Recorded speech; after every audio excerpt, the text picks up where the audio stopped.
মার্কিন মূল্যকে তোলপাড়। ওয়াশিংটনে হাই প্রোফাইল অন্দরমহল থেকে শুরু করে মার্কিন গণমাধ্যম সবখানেই এখন আলোচনা একটাই, তবে কোনো রাজনৈতিক যুদ্ধ নয়। এবার আলোচনার কেন্দ্রবিন্দুতে বাংলাদেশের নারায়ণগঞ্জের 700 কেজি ওজনের এক গোলাপি মহিষ, যার নাম রাখা হয়েছে ডোনাল্ড ট্রাম্প। কিন্তু চমকপ্রদ তথ্য হলো, এই খবর আর খামারের চার দেয়ালে সীমাবদ্ধ নেই।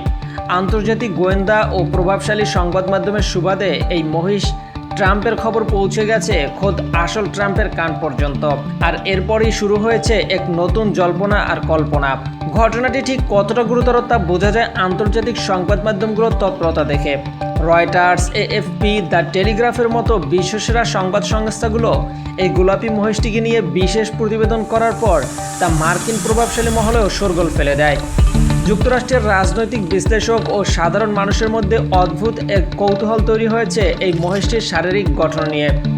বিশেষ করে ডোনাল্ড ট্রাম্পের সিগনেচার চুলের স্টাইলের সঙ্গে মহিষটির মাথার সোনালি চুলের যে অদ্ভুত মিল রয়েছে তা খোদ ট্রাম্পের নজর এড়াতে পারেনি। বিশ্ব মিডিয়ায় নিজের নামের এই অনন্য ক্লোজ এবং ইন্টারনেটের ঝড় তোলা এই সেনসেশনাল খবরটি ট্রাম্পের ঘনিষ্ঠ সার্কেল থেকে তার নজরে আনা হয়।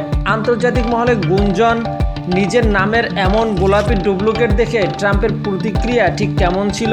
যদিও অফিসিয়ালি কোনো বিবৃতি আসেনি, তবে ট্রাম্পের কানে এই খবর পৌঁছানোর বিষয়টি মার্কিন সোশ্যাল মিডিয়া এবং থিঙ্ক ট্যাঙ্কগুলোর মধ্যে রীতিমতো হাসির খোরাক এবং আলোচনার জন্ম দিয়েছে।